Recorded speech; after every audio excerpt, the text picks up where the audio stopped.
우리 양옆에 이렇게 인사할까요? 주님을 모시고 주님만 섬깁시다. 네, 아멘.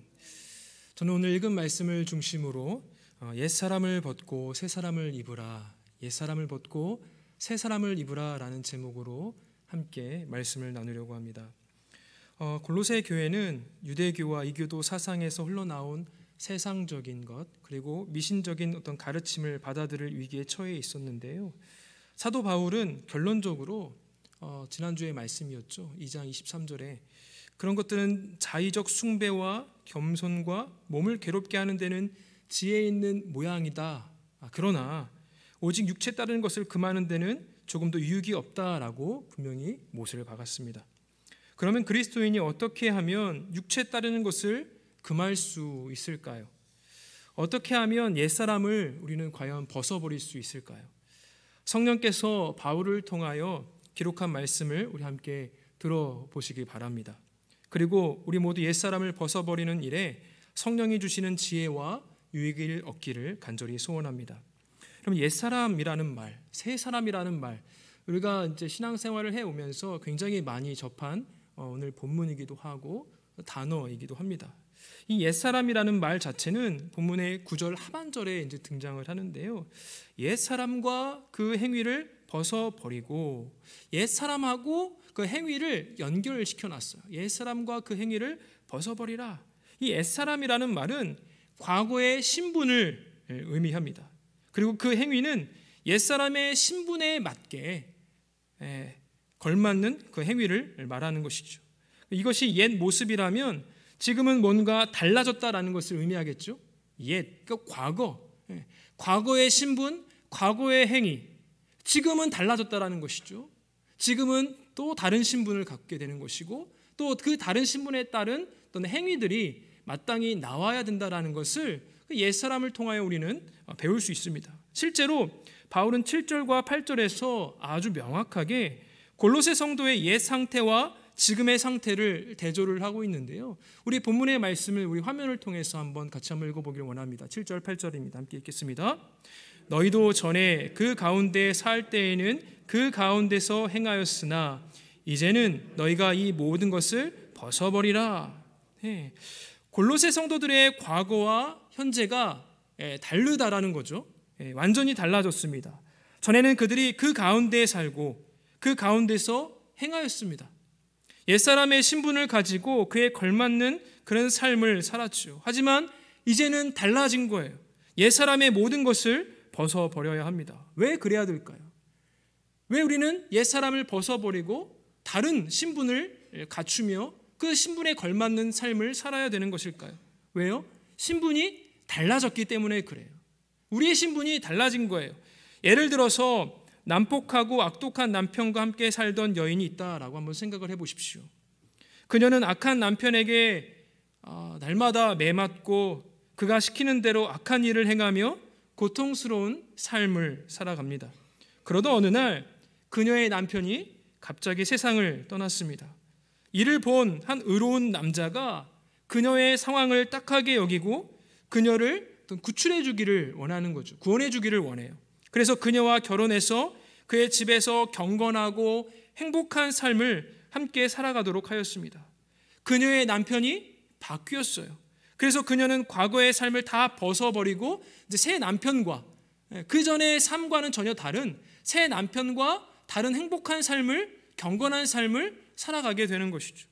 여러분, 마찬가지로 그리스도인이 옛사람을 벗어버려야 하는 이유도 이와 같다라는 거예요. 3절에 나오는 것처럼 그리스도인은 죽은 자입니다. 무엇에 대하여 죽은 자입니까? 무엇에 대하여 죽었습니까? 죄에 대해서 죽은 존재가 바로 그리스도인 성도예요. 과거엔 땅에 소속된 사람이었죠. 언제나 우리는 세상에 속한 사람이었고 죄의 종로를 타는 사람이 바로 우리들이었습니다. 공중의 권세 잡은 마귀의 뜻에 따라서 우리는 날마다 살았고 우리의 존재가 신분이 그냥 죄의 종, 마귀의 종, 그러니 그 신분에 걸맞게 날마다 죄를 저지르면서 악한 행동을 하면서 살았던 존재가 바로 우리들이었습니다.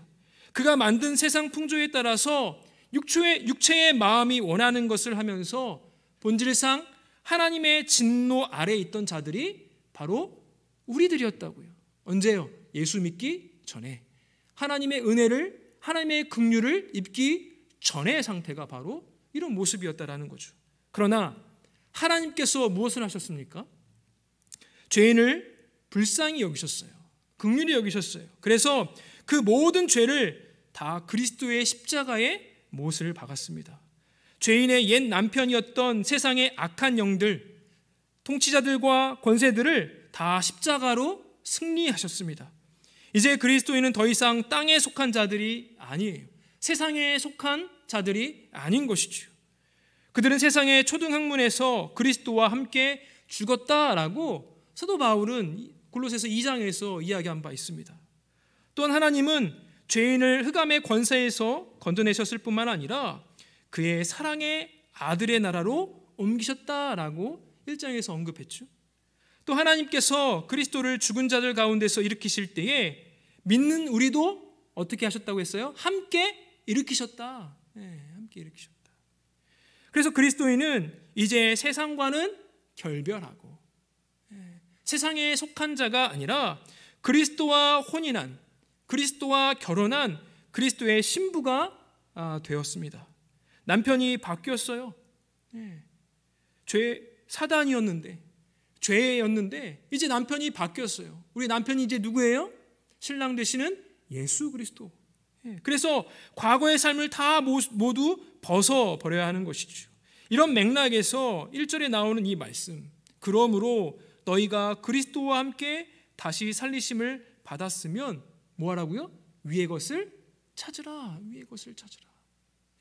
우리의 신분이 바뀌었으니 뭐하라고요? 위의 것을 찾으라. 다른 말로 하면 내가 누구에게 속하는지 기억하라라는 말과 같은 거예요. 여러분들은 누구에게 속해 있습니까? 예수 믿기 전에 옛 과거의 상태, 죄에 속해 있는 상태입니까?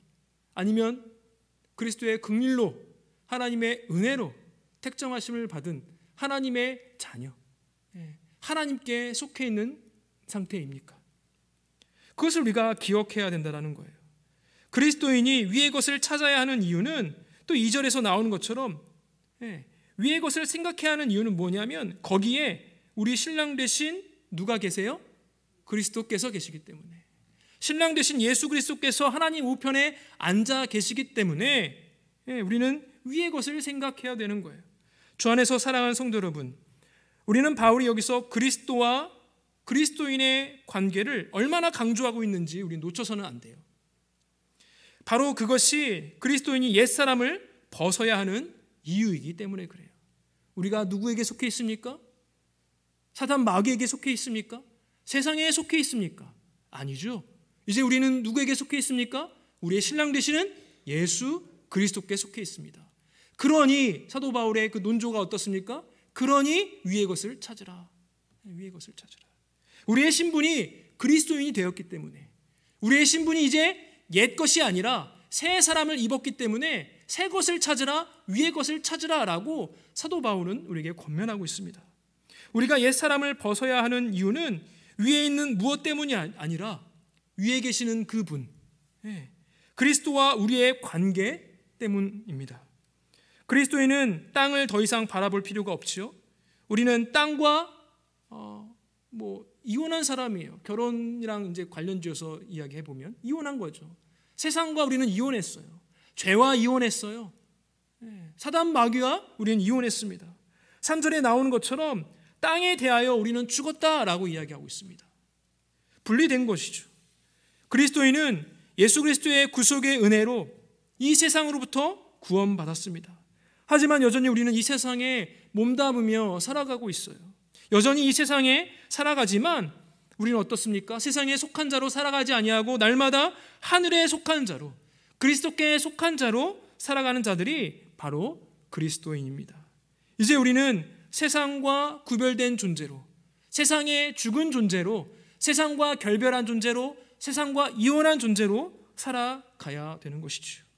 이어서 3절을 보십시오. 우리 3절 말씀을 우리 함께 읽겠습니다. 시작. 이는 너희가 죽었고 너희 생명이 그리스도와 함께 하나님 안에 감추어졌음이라. 아멘.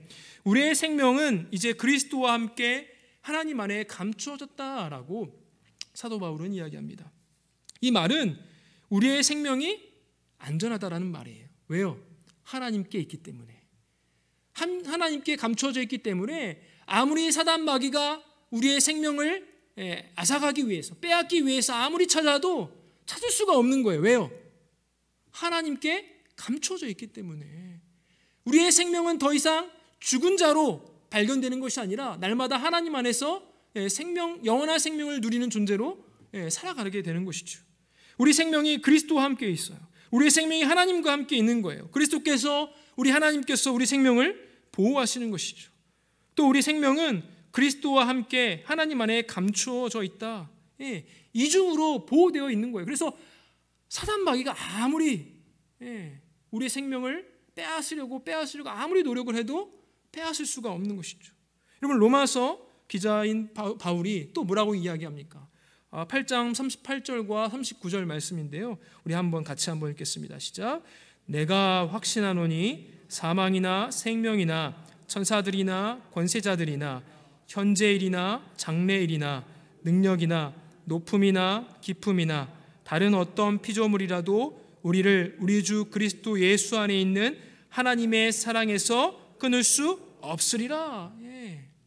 하나님의 사랑 안에서 끊을 수 없다. 어느 무엇도. 그리스도와 함께하는 자는 단지 안전한 삶을 보장받는 것이 아니라 충만한 삶도 보장받는 거예요. 그리스도는 하나님 우편에 앉아 계신다라고 이야기합니다. 하나님 우편은 만물을 다스리고 만물을 통치하는 가장 높은 자리가 하나님 우편이에요. 만물의 머리 되신 그리스도의 몸된 교회가 바로 누구예요? 우리 아닙니까? 우리의 주인 되시는 분이 바로 우리 예수님이라는 거예요. 그러니 우리를 어느 무엇도 하나님과의 그 사랑 속에서 끊을 자가 아무도 없고, 하나님께서 보호하시고 우리 주님께서 보호하시는 그 생명을 어느 누구도 찾아내서 없앨 자가 아무도 없다라는 거예요. 그래서 그리스도 안에는 신성의 모든 충만이 거한다. 또 그분 안에는 지혜와 지식의 모든 보화가 있다. 우리가 주님 뜻대로 구하기만 하면 주신다라고 약속하셨습니다. 그리스도의 충만이 우리를 충만하게 하십니다. 그렇기 때문에 우리는 더 이상 다른 곳에 눈을 돌릴 이유가 없는 것이죠. 그리스도 안에서 생명을 받고 새로운 신분을 우리가 이제 획득을 하게 되었는데, 그렇기 때문에 우리가 다른 곳에 눈을 돌릴 이유가 없는 거예요. 사도 바울은 오늘 본문에서 뭐라고 이야기해요? 위의 것을 찾으라. 위의 것을 찾으라. 그 위에 누가 계세요? 예수 그리스도가 계십니다. 그러니까 예수 그리스도를 찾으라, 예수 그리스도를 바라보라라는 거예요. 주 안에서 사랑하는 성도 여러분, 정말 그리스도 안에서 우리가 참으로 안전함과 충만함을 누리고 계십니까? 우리가 그리스도를 바라보고 그리스도를 찾아야지만 우리가 그 안에 있는 모든 풍성함과 안전함을 누리게 되는 거예요. 혹 우리가 그리스도 안에서 안전함을 누리지 못하고 그 풍성한 삶을 누리지 못한다면 우리가 점검해 봐야겠죠. 무엇을요? 내가 과연 예수 그리스도를 찾는가? 내가 과연 예수 그리스도를 붙잡고 있는가? 우리가 이 땅에서 살면서 눈에 보이는 것만 가지고 판단한다면 우리의 삶이 그렇게 안전한지 충만한지 잘 모를 때가 많을 것입니다. 그래서 우리는 위에 계신 그리스도를 찾고 구해야 되는 거예요. 땅의 것이 아니라 위에 계신 그리스도를 깊이 생각해야 합니다. 우리의 생명이 그분과 함께 있기에 하나님 안에서 보호받고 또한 우리가 만물의 머리 되신 그분으로 충만하게 채워진다는 것을 우리는 늘 기억하고 생각하고 유념해야 되는 것이죠. 바울이 4절에서 말하고 있는 것처럼 언젠가 그리스도께서 나타나실 그때에 우리도 그분과 함께 영광 중에 나타날 것입니다. 그때 우리가 가지고 있는 그 충만함이 얼마나 크고 아름다운지, 얼마나 보배로운지 그때 비로소 온전하게 알게 되겠죠. 그리스도를 얼굴과 얼굴을 대하여 볼 것이며 그분 안에 우리가 함께 누리는 영광에 깜짝 놀라게 되겠죠. 그날이 올 때까지 우리는 계속해서 우리의 생명이신 예수 그리스도를 찾고 또 찾고 붙잡아야 될 줄 믿습니다. 육신의 눈이 아니라 우리는 믿음의 눈으로 봐야 돼요. 계속해서 우리의 생각을 그리스도 그분께로 집중해야 합니다. 그렇게 할 때 비로소 우리는 옛사람을 뭐 할 수 있다고요? 벗어버릴 수 있다는 거예요. 그러면 그리스도인이 벗어야 하는 옛사람의 어떤 행동들, 그 행위들이 어떤 것이길래 과연 그 옛사람의 그 행위들을, 그 옛사람을 벗어버려야 되는가? 2절에서 땅의 것이라고 표현했어요. 땅의 것. 그렇다면 이 땅의 것이란 구체적으로 어떤 것들입니까? 명확하게 우리가 벗어야 할 행위가 어떤 것들이에요? 오늘 본문 말씀 5절 6절에 기록을 하고 있습니다. 우리 5절 6절 말씀을 같이 한번 읽어보겠습니다. 시작. 그러므로 땅에 있는 지체를 죽이라. 곧 음란과 부정과 사욕과 악한 정욕과 탐심이니 탐심은 우상 숭배니라. 이것들로 말미암아 하나님의 진노가 임하느니라. 아멘. 땅의 것, 땅에 있는 지체를 죽이라고 이야기를 하는데 그거에 대한 어떤 목록들이 등장하고 있습니다. 또 8절에 보면 또 다른 목록들이 등장을 해요. 우리 8절 말씀도 한번 같이 한번 보시죠. 시작. 이제는 너희가 이 모든 것을 벗어버리라. 곧 분함과 노여움과 악의와 비방과 너희 입에 부끄러운 말이라. 아멘.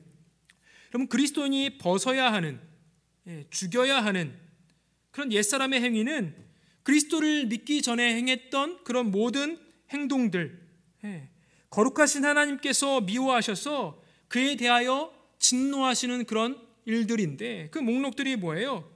특별히 땅에 있는 지체라고 이야기합니다. 그러니까 땅에 속해 있는 어떤 가치들이라는 거죠.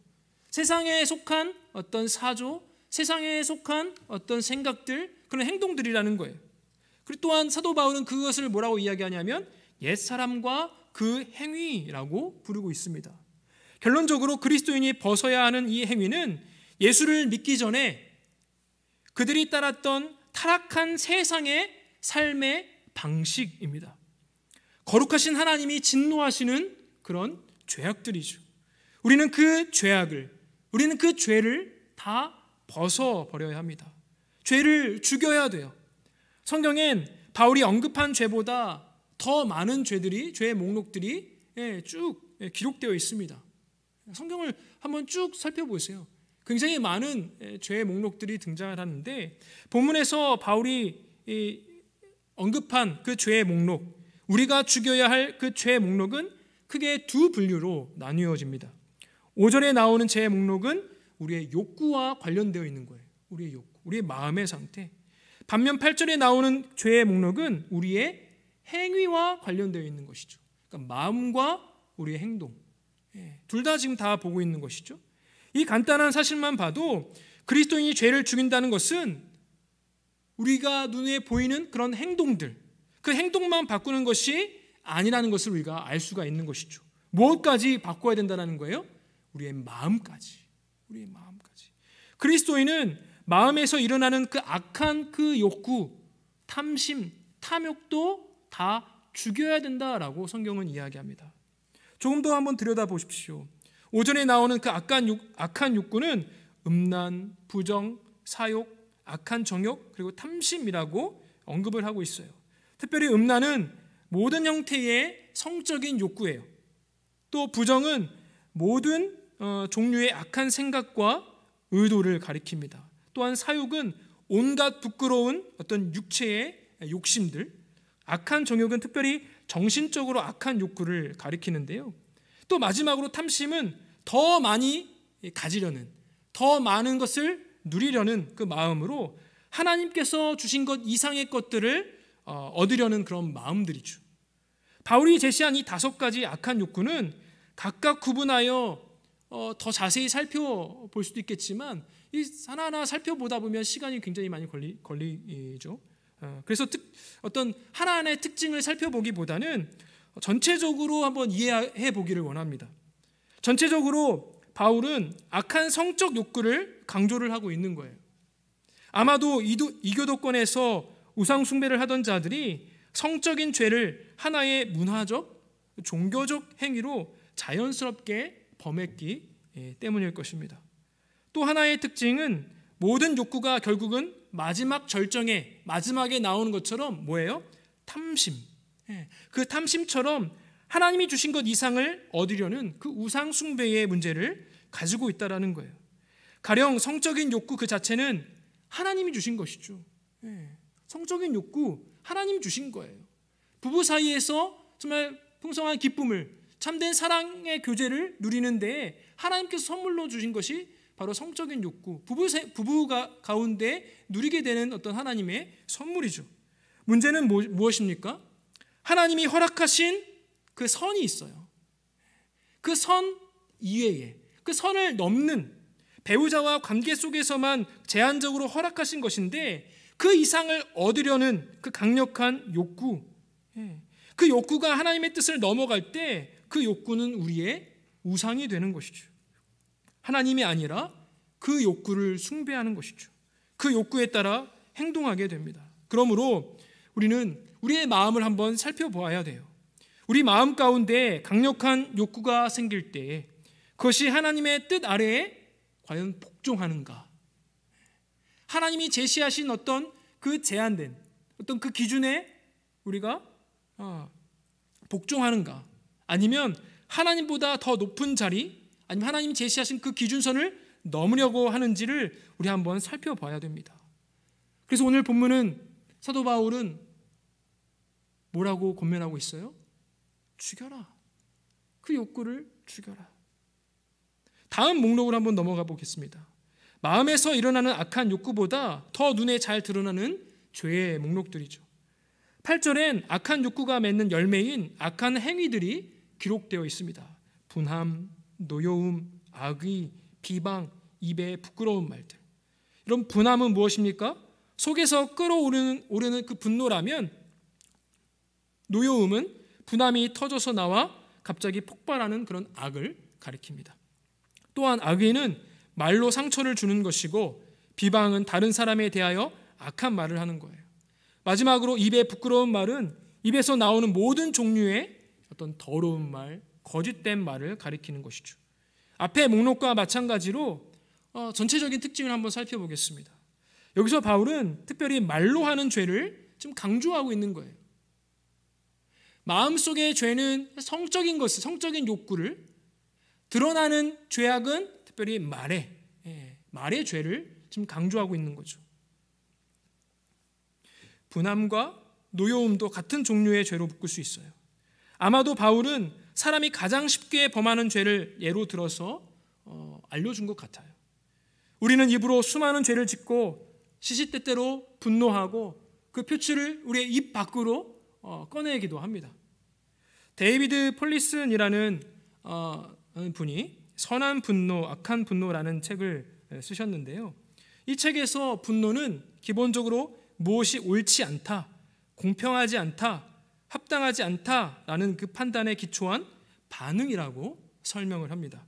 그래서 선한 분노는 하나님의 뜻 앞에서 옳지 않은 것에 대해서 그것을 할 권리가 있는 사람이 그에 합당한 반응을 보이는 것이다 라고 설명을 하는데요. 사실상 이것은 어느 누구에게도 적용이 되지 않습니다. 오직 한 분, 예수님에게만 적용이 되는 거예요. 성전에서 장사하며 가난한 자를 벗겨 먹는 그 종교 지도자들을 보면서 하나님의 뜻에 어긋난 그들의 행위를 보시면서 분노하죠. 성전의 주인으로서 그들을 내어 쫓으셨습니다. 예수님에게만 해당되는 것이 바로 선한 분노예요. 하지만 보통 우리의 분노는 어때요? 선하지 않습니다. 판단 기준이 하나님의 뜻이라기보다는 주관적인 판단 기준이 될 때가 굉장히 많이 있습니다.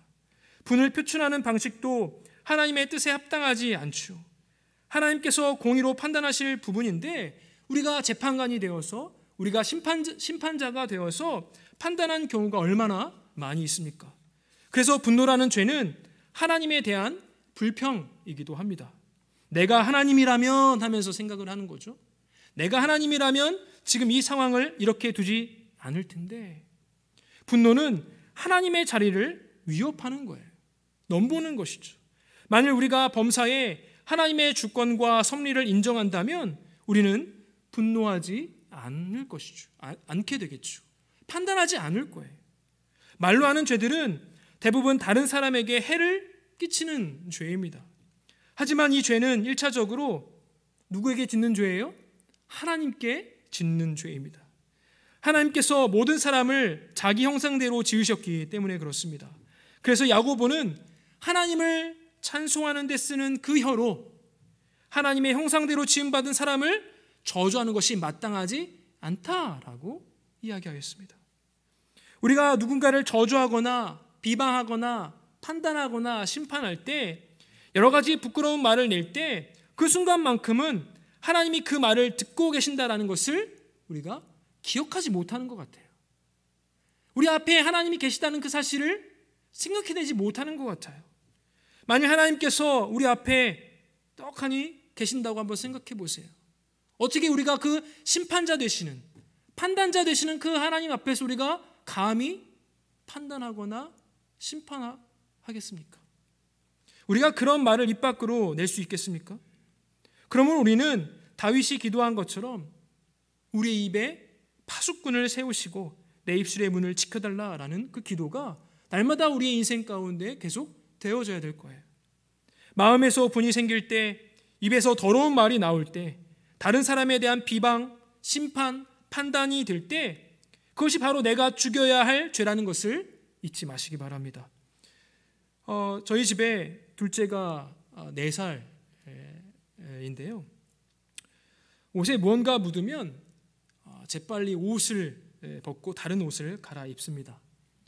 더러운 것이 묻지 않아도 그냥 물이 조금만 흘러도 바로 벗어버리고 새로운 옷으로 갈아입습니다. 하루만 하더라도 굉장히 많은 옷을 갈아입어요. 빨래가 굉장히 많죠. 굉장히 많이 갈아입는데요. 이렇듯 우리는 그 악독한 행위를 묻힐 때마다, 보일 때마다 어떻게 하라고요?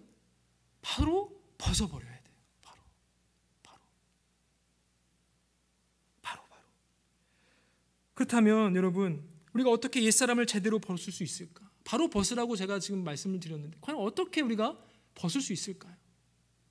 9절을 보시면 사도 바울은 이 골로새 성도들이 벗어야 할 옛사람의 행위로 거짓말을 언급하면서 어떻게 그 행위를 벗어버릴 수 있었는지 설명을 하는데요.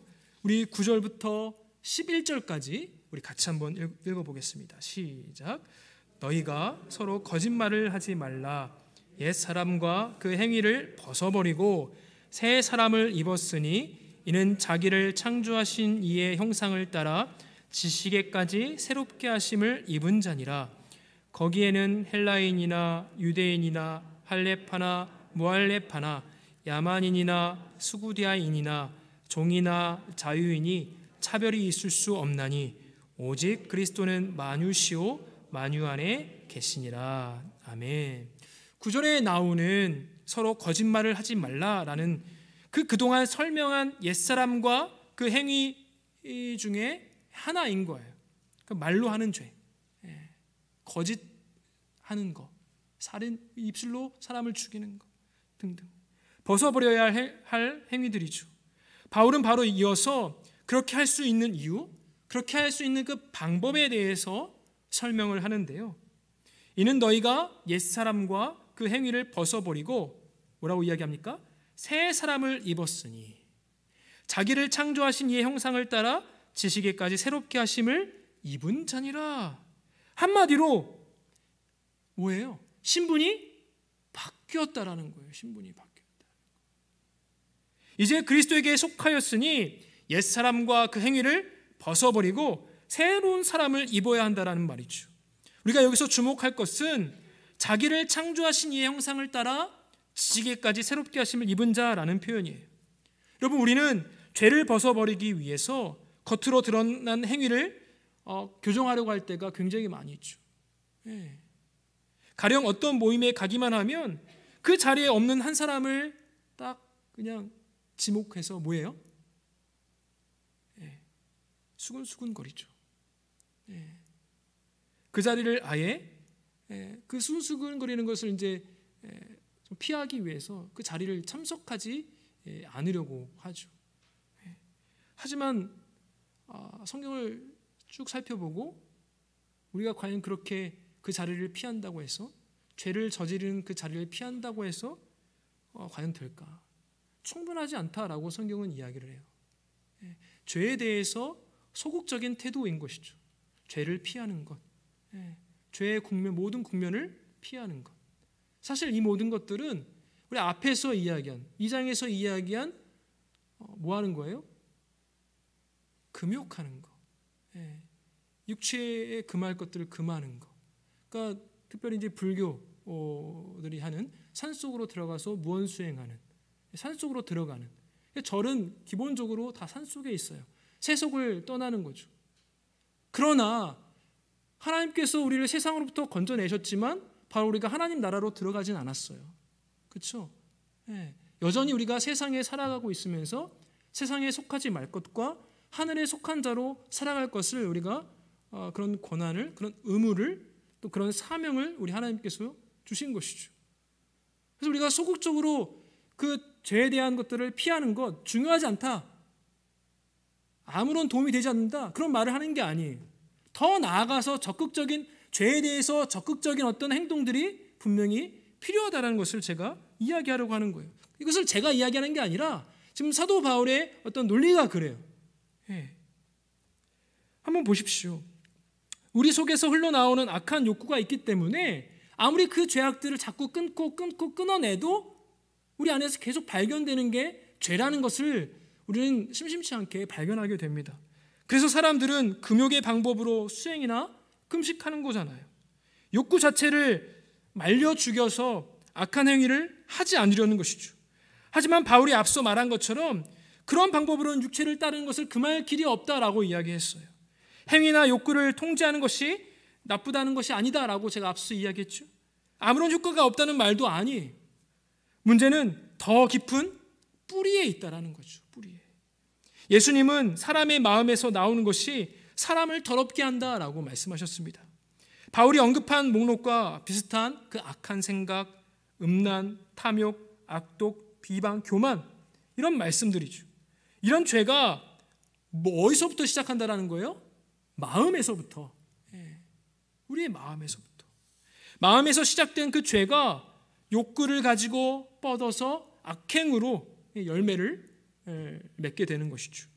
그래서 옛사람을 벗고 새사람을 입는 것, 다시 말해서 죄를 버리고 선을 행하려면 마음을 바꿔야 되는 거예요. 마음을. 근본을 바꿔야 되는 것이죠. 새로운 마음을 가져야 되는 거예요. 죄를 조금 더 알지 못하시고 악이 조금 더 없으신 분을 닮은 그 마음이 우리에게 정말 필요한 것이죠. 바울은 지금 그리스도께서 그를 믿는 자들 안에 행하신 그 일이 바로 그것이다 라고 말하고 있는 거예요. 자기를 창조하신 이의 형상, 곧 예수 그리스도의 형상을 따라 지식에까지 새롭게 하심을 뭐했다? 입었다. 입어간다가 아니라 입었다. 지식과 생각이 담겨있는 그 마음을 하나님께서 이미 뭐했다고요? 새롭게 하셨다는 거예요. 새롭게. 그러므로 예수 그리스도를 믿지 않는 분들은 절대로 죄를 벗어버릴 수 없어요. 아무리 산속에 세속을 떠나 산속을 들어가도 죄를 벗어버릴 수 없습니다. 남들보다 도덕적으로 살 수 있고 좋은 사람, 좋은 남편이라는 말을 들으며 살 수 있을지는 모르겠지만 스스로 하나님 앞에 진지하게 자신을 살펴본다면 그 안에 악한 생각과 욕구, 그리고 그 열매인 죄가 삶에서 계속 맺혀진다는 사실을 부인하지 못할 것입니다. 여러분의 마음, 하나님을 부정하는 그 마음이 문제인 거예요. 그래서 우리의 죄에 대하여 대신 십자가에 못 박히시고 돌 같은 마음을 제거하고 새로운 마음을 넣어주시며 죄를 벗고 하나님이 기뻐하시는 새 사람을 입게 하시는 예수 그리스도를 믿는 것, 바라보는 것, 붙잡는 것, 그것만이 우리를 진정으로 죄에서 자유롭게 할 것입니다. 그리스도는 우리의 출신을 묻지 않으신다고 하셨어요. 11절 말씀처럼 헬라인이나 유대인이나 상관없다고 했어요. 할레파나 무할레파나 상관이 없다고 했어요. 심지어 야만인이나 스구디아인이나 차별이 없다라고 했습니다. 여러분, 우리의 출신도 상관이 없는 거예요. 누가 예수 먼저 믿고 나중에 믿었든지 전혀 상관이 없어요. 직분도 전혀 상관이 없습니다. 종이든 자유인이든지 그리스도를 자기를 믿는 모든 사람을 죄에서 구원하시기에 충분하시며 그들이 악을 버리고 하나님이 기뻐하시는 삶을 살게 하시는 그 일에 충분합니다. 그래서 우리에게 필요한 것은 뭐예요? 오직 예수. 오직 예수. 사도 바울이 처음에 뭐라고 얘기했어요? 위의 것을 찾으라. 2절에서 위의 것이 뭐예요? 즉 예수 그리스도였어요. 예수 그리스도. 예수 그리스도를 믿는 자들은 이미 그리스도로 인해서 새로운 마음을 얻은 자들이에요. 그리스도의 형상을 닮은 마음을 우리가 가지고 있습니다. 그래서 우리는 죄를 미워하고 선을 사랑하게 돼요. 자연스럽게 말이죠. 종종 연약하여 악한 생각을 품을 때 있어요. 악한 욕구를 키울 때 있어요. 죄를 낳기도 해요. 그럴 때 우리에게 필요한 것은 무엇입니까? 다시 한번 그리스도의 마음을 품는 것, 그리스도를 붙잡는 것, 예수를 바라보는 것, 그것이죠. 그리스도가 하신 말씀, 그리스도를 우리에게 증언하는 그 하나님의 말씀으로 우리의 생각을, 우리의 마음을 날마다 새롭게 하는 거예요. 가장 대표적인 본을 보여준 사람이 바로 다윗인데요. 그가 쓴 시편을 생각해 보십시오. 그는 어렵고 힘든 상황 속에서 고통을 호소했어요. 어떻게 해요? 하나님 어디 계십니까? 하나님 왜 제 부르짖는 소리를 듣지 않으십니까? 하나님 왜 주무십니까? 바울이 말한 이 악한 욕구와 분노, 비방의 죄가 흘러나올 수 있는 그런 상황들이었어요. 근데 주를 찾잖아요. 그때 다윗은 자기의 생각을 하나님 아는 곳으로 다 가득 채우죠. 여호와는 나의 반석이시오, 나의 방패시오, 나의 요새시다. 여호와는 나의 빛이요, 나의 구원이시오. 내가 누구를 두려워하리요? 여러분, 고라자손이 쓴 시편 42편에는 자기 영혼에게 스스로 하는 말이 나오는데요. 우리 42편 11절 말씀 우리 화면을 보고 함께 읽어보겠습니다. 시작. 내 영혼아, 내가 어찌하여 낙심하며 어찌하여 내 속에서 불안해하는가? 너는 하나님께 소망을 두라. 나는 그가 나타나 도우심으로 말미암아 내 하나님을 여전히 찬송하리로다. 아멘. 우리의 마음이 그리스도로 채워질 때, 하나님께 소망을 둘 때, 바울이 에베소 성도들에게 말한 것처럼 오직 우리의 심령이 어떻게 돼요? 새롭게 되는 거예요. 새롭게. 늘 새롭게.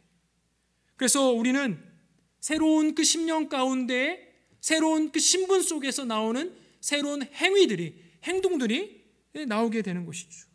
비로소 그때 옛사람을 벗어버리고 새 사람을 입을 수 있는 것입니다.